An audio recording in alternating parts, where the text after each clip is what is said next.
Allô ma belle Sangha d'amour, bienvenue à Kyo, 2 semaines de suite, comme ça nous arrive souvent. Prenez le temps de vous installer à la maison, nous on est en direct dans la retraite de Tantra pour couple. On va parler de la puissance de la présence à soi et dans nos relations comme une qualité primordiale pour ouvrir le cœur et être là dans la sagesse de notre cœur, de ce qui est là à l'intérieur de nous. Alors prenez le temps, coucou ma belle Lucie, allô ma belle gang en ligne. J'espère encore une fois que Kyo Internet, Sainte-Lucie des Laurentides, ça va bien aller. J'ai l'impression que je me suis perché aujourd'hui, je vais me descendre d'un petit étage. Oh, voilà! Alors, vous allez entendre, comme d'habitude, donc, soyez pas surpris à la maison. Des fois, je suis toute seule à quelque part, des fois moins. Allô, mon beau Gilles, coucou Marie-Ange. Il me semble que j'ai 0 micro ce matin. Miamo, can you go hide the microphone? Because I think yesterday with the sound healing, bonjour tout le monde, je parle à mon mari en anglais. Eh oui, c'est ça la vie. Tu peux aussi lui écrire en anglais. Il est là tout le temps. Allô Marie-Josée, coucou tout le monde, allô Nancy Gay, bon matin, ma belle Sangha d'amour, allô ma belle Madeleine. Je t'ai vu hier à l'événement José Lavigueur, coucou. Allô ma belle Josée. Alors prenez le temps de vous connecter, allô Mylène. Donc on va se parler de la qualité nécessaire à vivre l'expérience humaine comme un petit Bouddha finalement, la présence. The microphone, mais à moi, this is the line that is say micro. With the little sticker, that's it. You let it like this and that's it. On a un microphone parce qu'on est à Kyo. Oh, coucou. Allô ma belle Julie Mascotte d'amour. J'espère que tes lancements vont bien cet automne. J'ai hâte de te voir. On est dans les Laurentides là aussi. Allô mon bel Prémèche. J'espère que tu vas bien, que toute la famille va bien au Sri Lanka. Donc, prendre le temps de s'installer pour ceux qui sont déjà là, ceux qui sont en différé. Là, ça fait déjà 1 minute que vous m'écoutez comme ça. Fait que vous avez eu le temps de vous installer, respirer, immobiliser votre posture. Les gens ici aussi. On est en Tantra couple, donc on est dans un week-end sur la conscience, la libération, l'expansion de l'énergie d'amour, de la vibration d'amour. On va se parler de la présence, de la puissance de la présence aujourd'hui. Alors, la puissance de la présence, pourquoi? Parce qu'il est impossible, on le voit dans nos relations avec les autres, le couple, la société, la vie, impossible d'être en présence à l'autre si on n'est pas en présence avec soi. Et souvent, on l'oublie parce que la vie nous amène à être beaucoup engagés dans l'autre. L'autre, la société, l'autre, le faire, l'autre, l'agir. Et c'est là où on se disperse et au lieu d'être en action, on est en réaction.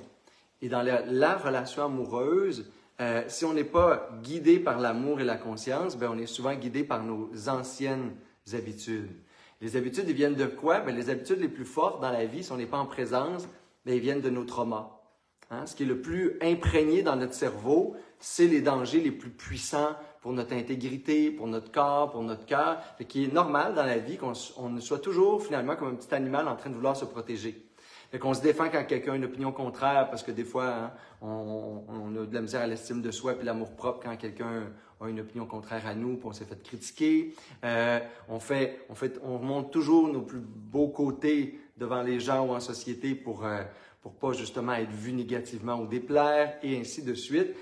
Et bon an, mal an, toutes ces réactions-là de protection, ces mécanismes de défense, on va généraliser aussi par rapport à n'importe quoi dans la vie. Tu sais, quand on n'est pas en présence, on a l'impression que tout ce qu'on fait, les autres le font. Moi, les gens me parlent, ils disent « Martin, tout le monde fait ça. On a toute de la misère à méditer. On a tout... on est tous paranoïaques sur le temps de la pandémie. Tout le monde justifiait que tout le monde était comme eux. Peu importe l'opinion que tu avais, tout le monde.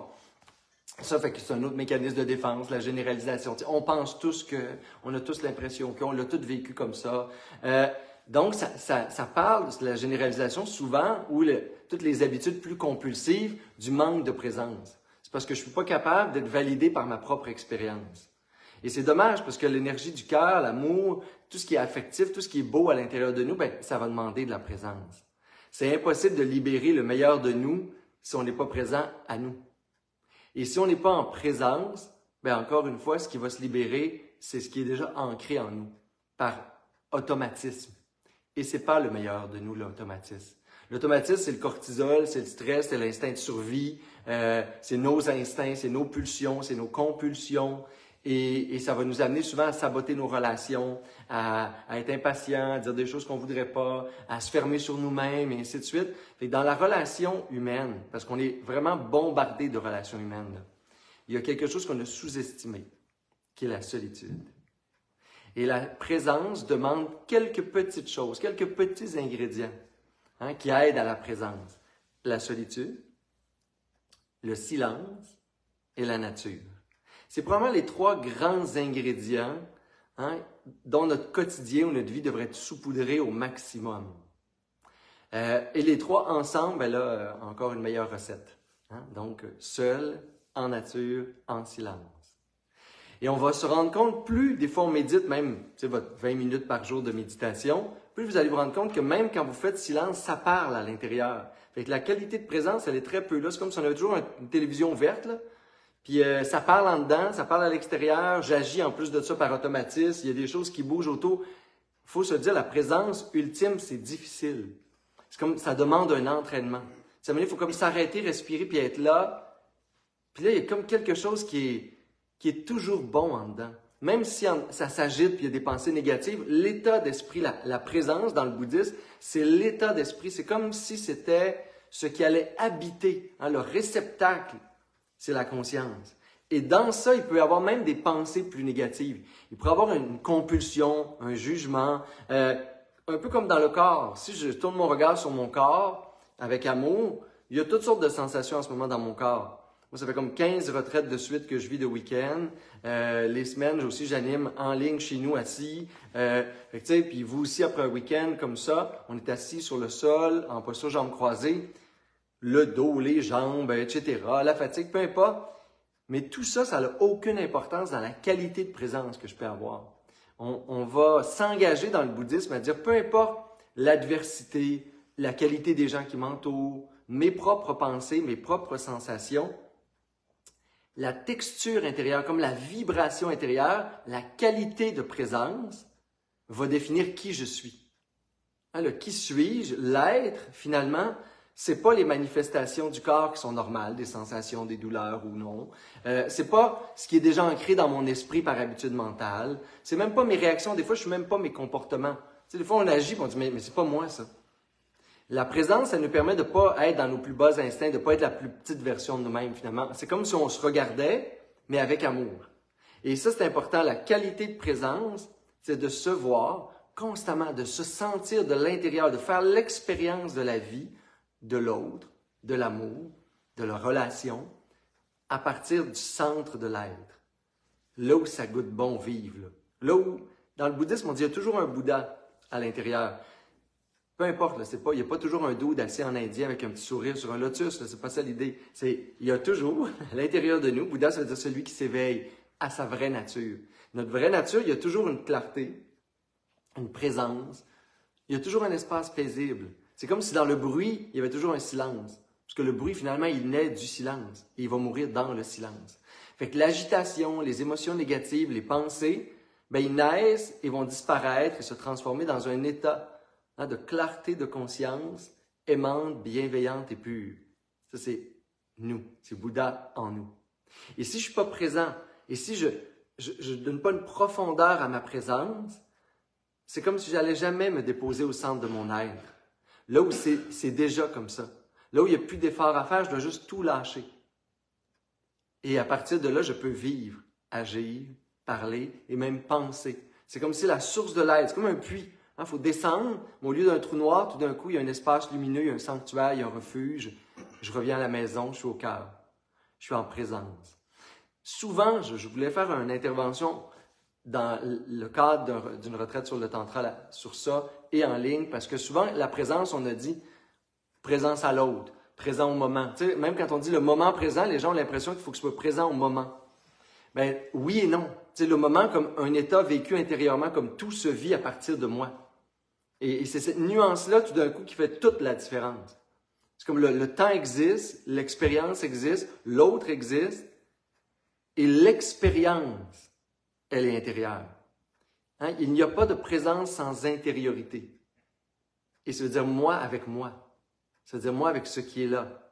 Moi avec mes chagrins, moi avec mes tourbillons mentaux, moi avec... Il y a aussi des téléphones, il y a des rires, des atchoums et des téléphones et c'est bien correct. Bienvenue au 21e siècle, ça arrive. C'est bien correct. Et on est justement, on est dans plein de distractions.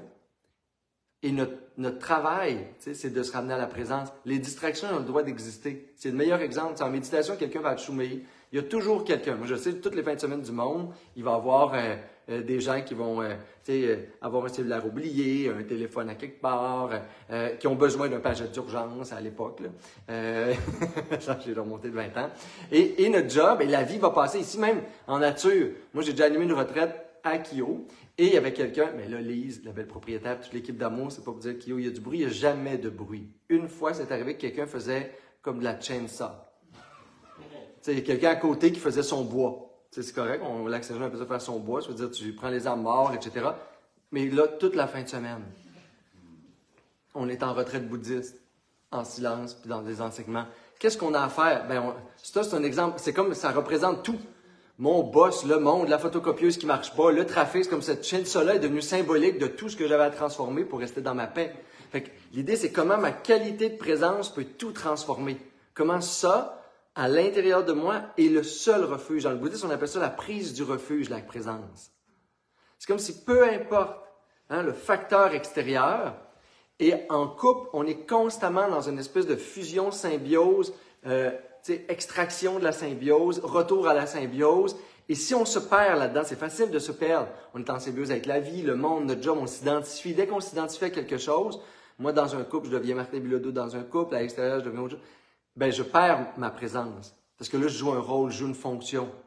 Puis dans la fusion amoureuse, c'est encore plus merveilleux. Mais tu sais, il ne faut pas que j'oublie que l'autre, ce qu'il est, c'est une opportunité de fusion. C'est une opportunité de disparaître à mon ego, d'être avec le meilleur de moi. Et c'est ça le plus important. C'est si je reste là, l'ignorance serait de penser que c'est l'autre qui me permet l'amour. Que c'est l'autre qui me permet la fusion. Mais l'autre, c'est un pont. C'est un passage. Merveilleux passage. Tout le monde autour de moi, merveilleux passage. Mais pas la destination. Et si je ne suis pas présent, je m'en rends pas compte que l'autre, c'est juste ce qui permet l'ouverture de mon cœur. J'ai l'impression que c'est l'autre qui détient mon cœur, que c'est l'autre qui détient l'amour. Et dans la vie, j'ai l'impression que c'est l'autre qui ont des pouvoirs sur moi, qui peuvent m'apporter de la joie, de la distraction, des récompenses affectives, de la valorisation. Et c'est là le leur.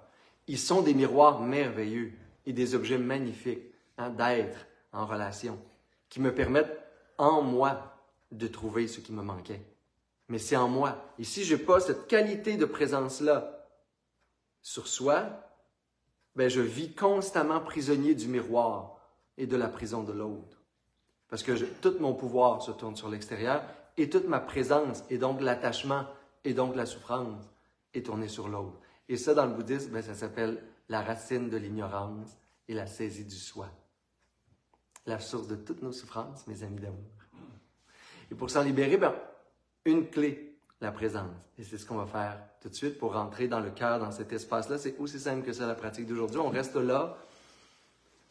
Il y a comme quelque chose de vibratoire. Je ne sais pas comment vous le dire, parce que il me semble qu'au début, là, je me disais sûrement en train de broyer, dissiper, mais il y a quelque chose qui est au-delà de ça. Allez au-delà. Faites juste aller constamment au-delà. Et dès que vous vous asseyez à mener, ça va devenir comme automatique. Dès que vous faites l'acte de présence, vous allez pénétrer toutes ces couches-là beaucoup plus facilement. Et aller là où ça goûte bon en dedans. C'est juste se trouver là, l'espace où ça goûte bon, être. Et vous êtes Bouddha. C'est aussi simple que ça. À votre posture de méditation, tout le monde.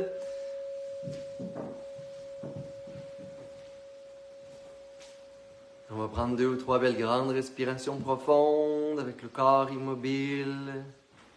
Premier refuge, l'immobilité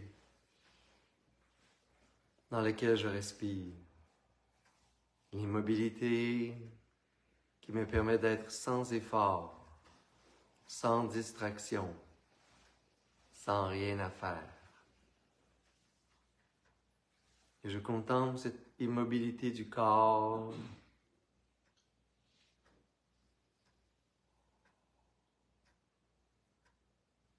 Et je deviens comme une montagne, stable, paisible.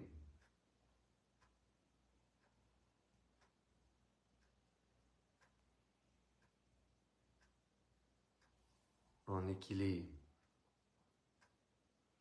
Et ça respire facilement.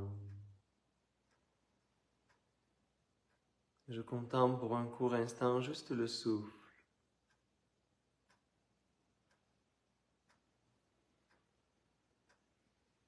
Comme si en ce moment, c'était la chose la plus précieuse au monde.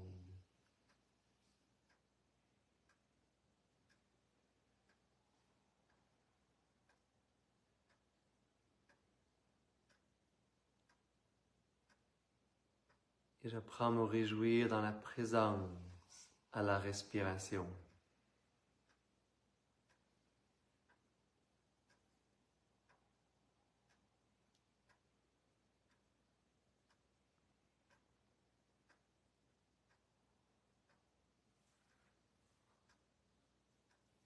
Je peux observer le corps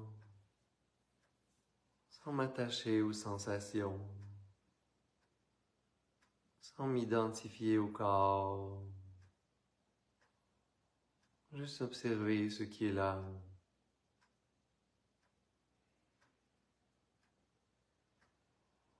Je suis la conscience libre qui voyage dans le corps, ce corps. Et je suis la présence et la conscience qui observe le souffle, ce souffle.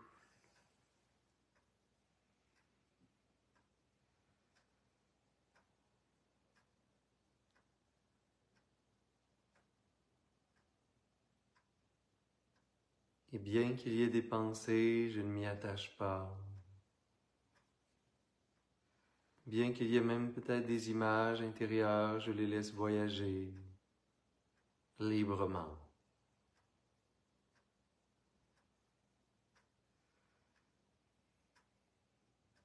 Et je prends conscience de l'espace dans lequel les sensations voyagent. L'espace dans lequel les pensées se transforment.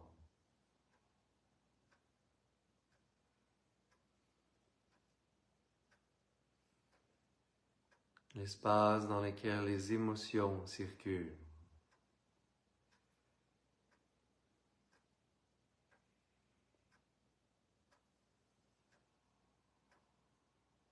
Et je suis cet espace.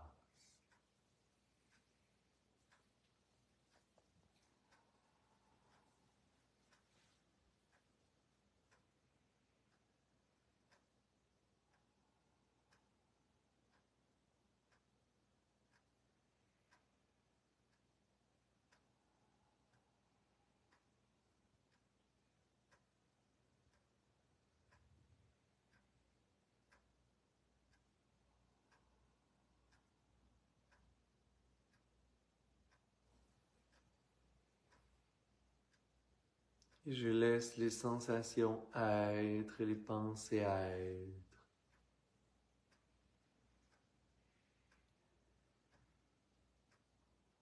Sans les saisir, sans même les toucher. Libres dans l'espace. Et je m'identifie à la qualité d'ouverture de la conscience. Une présence spacieuse, infinie, claire.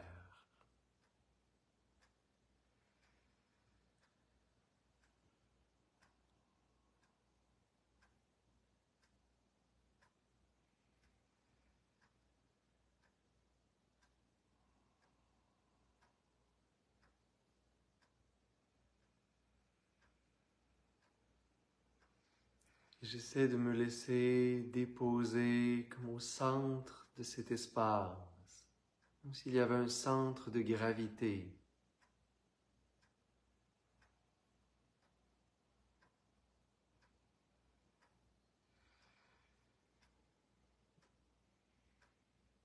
Au cœur.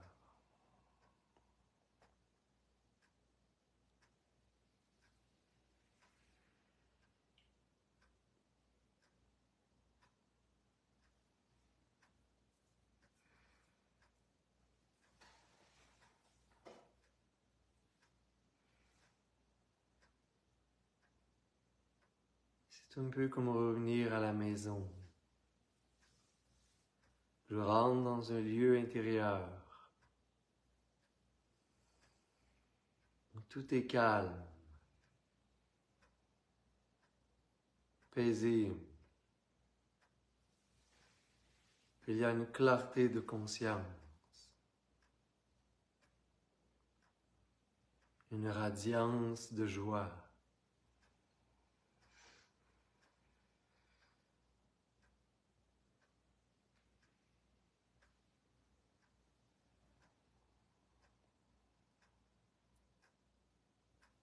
Je rencontre en moi ce qu'on appelle l'esprit de Bouddha,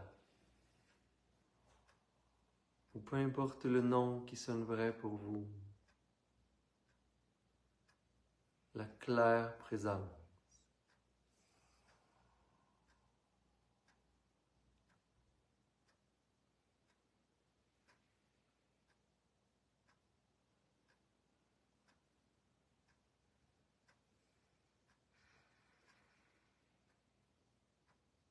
Et je dissous ma conscience dans cette clarté.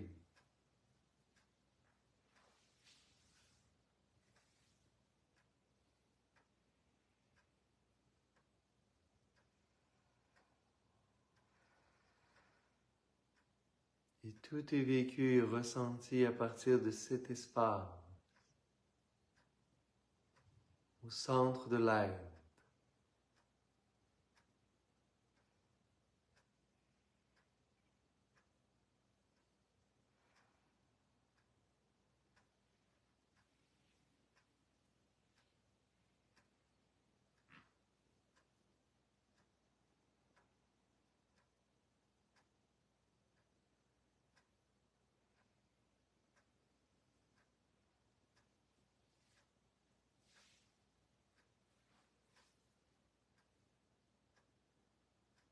Et dans cette qualité aimante, vigilante,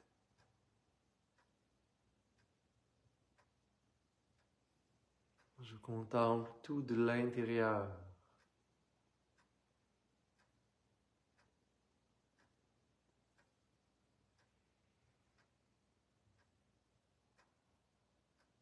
J'ouvre la sphère de ma présence pour inclure toutes les sensations, tous les mouvements et les vents de l'esprit. L'espace qui m'entoure et le monde.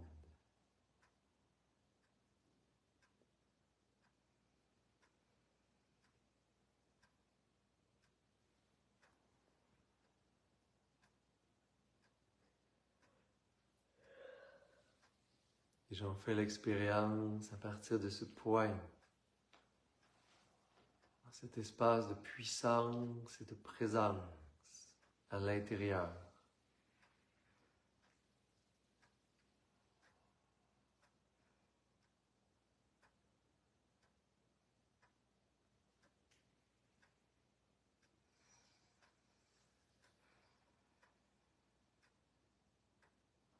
Où tout est libre.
Si à nouveau je me laisse absorber dans une pensée ou une sensation, une image, je l'abandonne, je lâche prise et je reprends conscience de l'espace, dans laquelle la pensée, la sensation se manifestent. Et à nouveau, je me rappelle que je suis l'espace.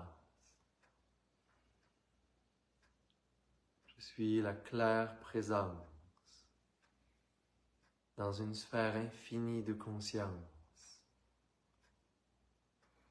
comme un soleil dans le ciel.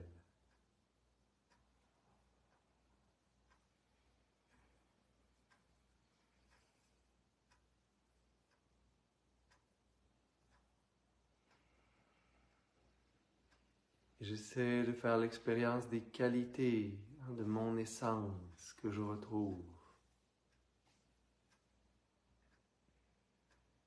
qui sont mes qualités spirituelles, mes qualités d'être, au-delà de tous les facteurs extérieurs. Qu'est-ce qui est en moi? Qu'est-ce qui est toujours là? Quelle est ma nature ultime?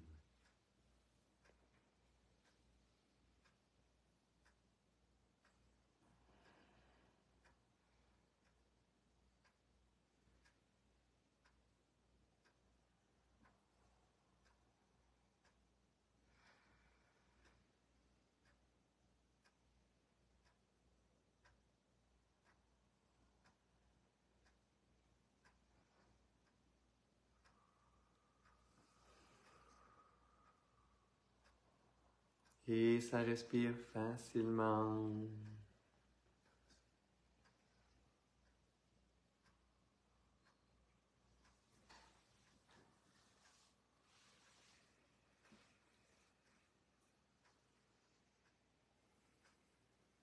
On peut doucement relâcher notre attention.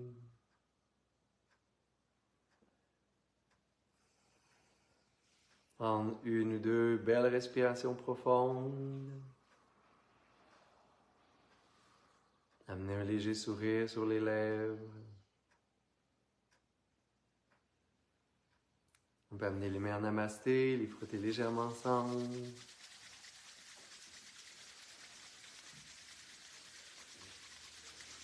Amener cette belle chaleur et la présence au cœur, inspirer par les narines pour expirer bouche. Et inspirer pour faire vibrer le son Om.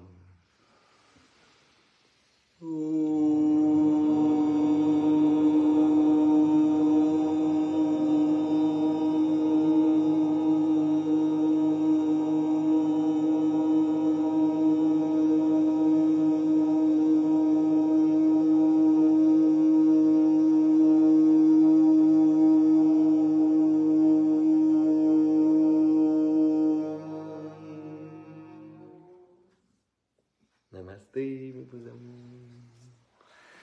Namasté, ma belle Sangha à la maison. Passez une belle semaine en présence. Et à toutes les fois que ça s'agite à l'extérieur, en dedans, qu'est-ce qu'on fait? On s'arrête, on respire, on est là et on abandonne tout. À dedans!